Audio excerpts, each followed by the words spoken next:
तो क्या हाल है भाई, आज हॉरर बना रहे। तो क्या हाल है आप सभी का, वेलकम बैक है भाई के स्कैरी और डरावने चैनल। तो आज हम देखने वाले यूट्यूब के कुछ ऐसे हॉरर शॉर्ट्स, और इनको देख के आज नींद आएगी नहीं। जब भी सोओगे लगेगा कि सामने चुड़ैल खड़ी हुई है। भाई बहुत ही ज्यादा डरावनी है। अगर अकेले में देख रहे हो और अगर जिगरा मजबूत नहीं है तो मैं कह रहा हूँ किसी को साथ में रख ले या लाइट वाइट जला के देख ले।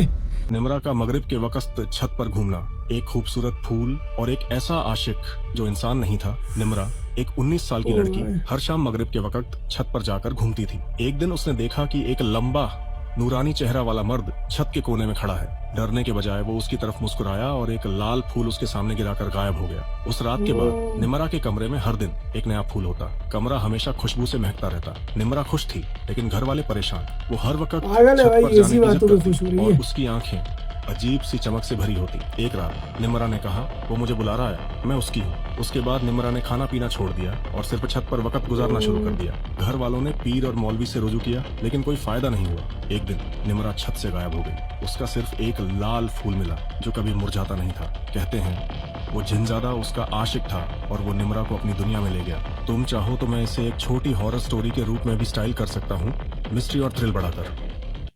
भाई इसका मतलब उस लड़की का एक जिन दीवाना हो गया था। कैसा हो सकता है पता नहीं यार।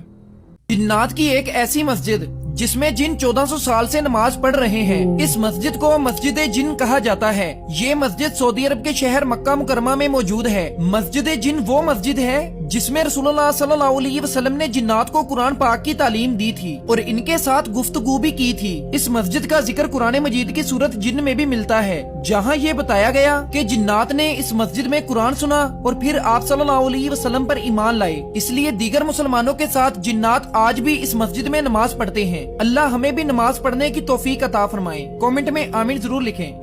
ऐसा कुछ हो सकता है क्या? अगर कुरान में लिखा हुआ होगा तो जरूर से है।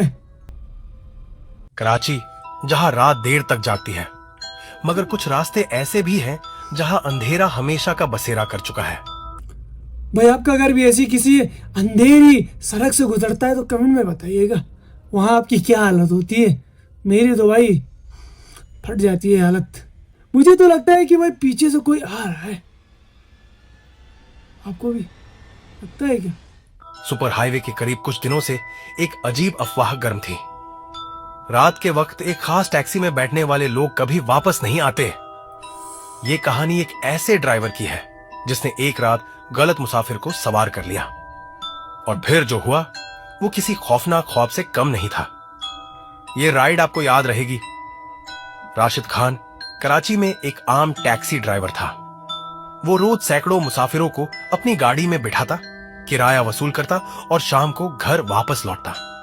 मगर उस रात जब उसने एक खाली सड़क पर खड़े एक शख्स को अपनी गाड़ी में बिठाया तो वो नहीं जानता था कि ये उसकी जिंदगी का आखिरी सफर हो सकता है। पहला इशारा, अजीब मुसाफिर रात के 2:15 का वक्त था। राशिद सुपर हाईवे के एक वीरान मोड़ से गुजर रहा था जब उसने सड़क किनारे खड़े एक लंबे कद के आदमी को हाथ देते देखा।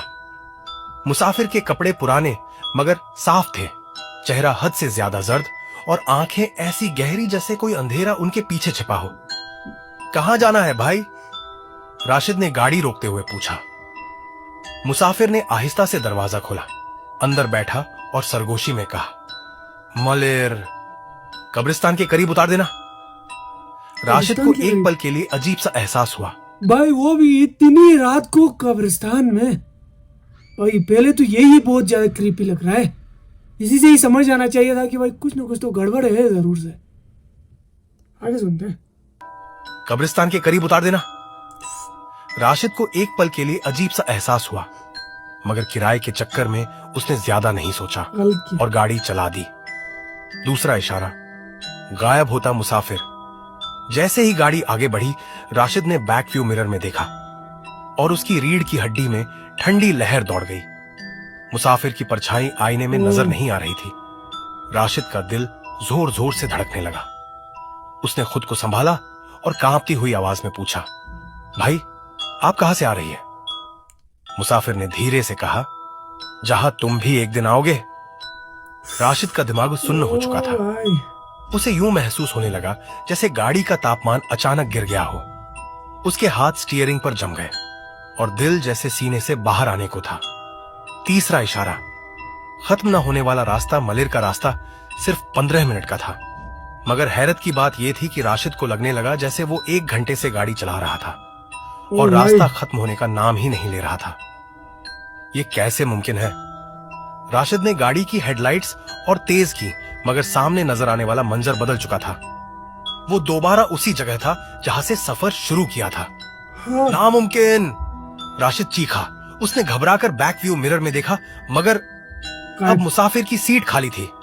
अंजाम, पता था भाई। आखिरी पैगाम। राशिद ने खौफ से गाड़ी रोक दी और हांफते हुए बाहर निकला। उसने चारों तरफ देखा, मगर सड़क बिल्कुल सुनसान थी। फिर अचानक उसके फोन पर एक नोटिफिकेशन आया। गूगल मैप्स, आप अपनी मंजिल पर पहुंच गए। राशिद ने कांपते हाथों से फोन देखा और उसकी चीख निकल गई।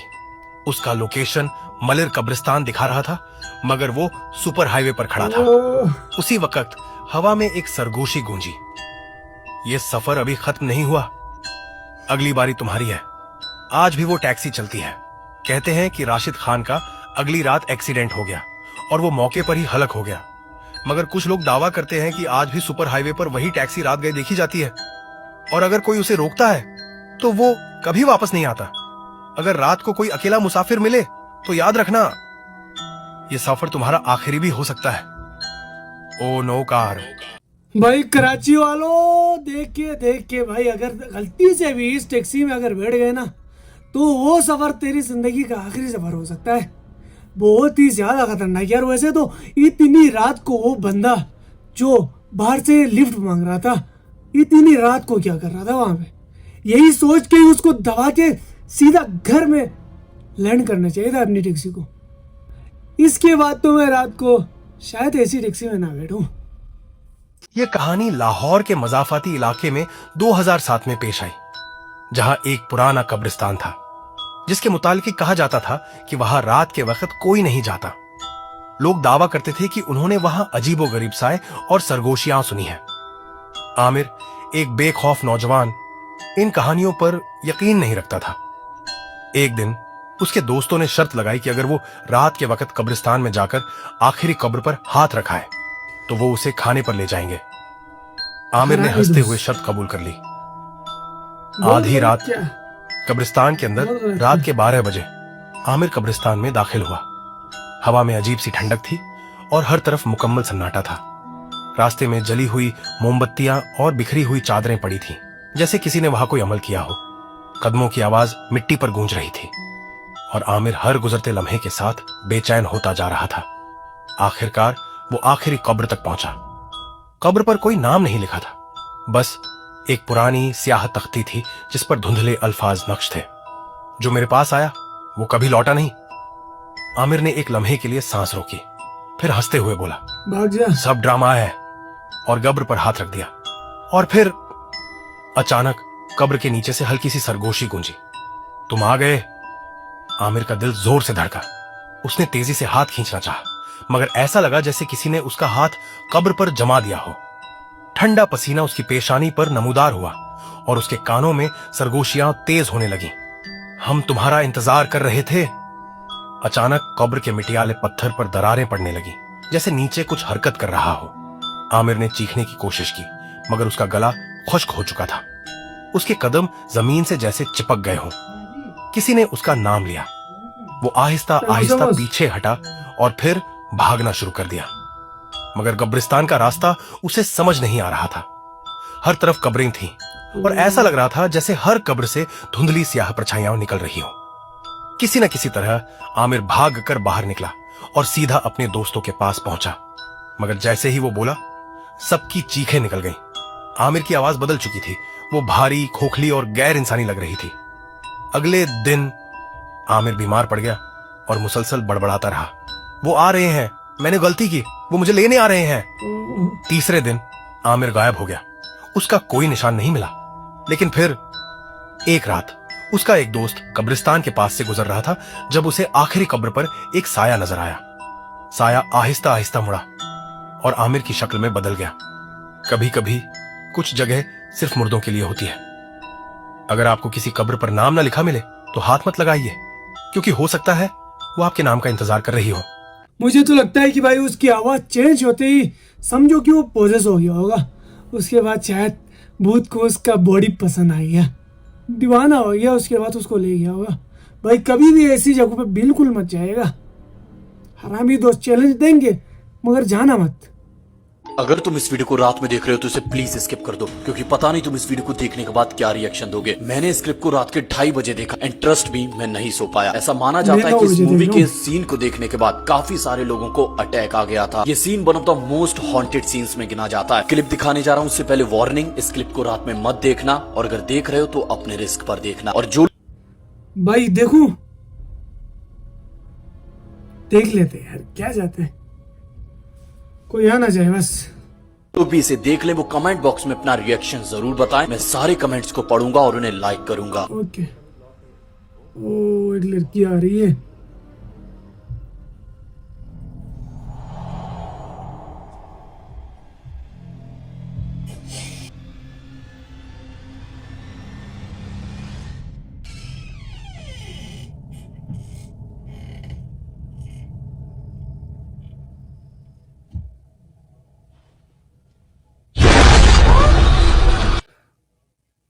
तो भाई लोग ये है अपना प्यारा सा दोस्त। भाई मोबाइल की बैटरी अचानक से डाउन हो गई थी, तो आपके भाई को ऐसे एंडिंग ऐसे शूट करनी पड़ी। तो वीडियो पसंद आई तो लाइक करो, अगर और ऐसी वीडियोस चाहिए तो कमेंट में बताइए, और ऐसी वीडियोस देखने के लिए चैनल को सब्सक्राइब ठोक दो यार। तो हम मिलते हैं नेक्स्ट वीडियो में, तब तक के लिए गुड बाय।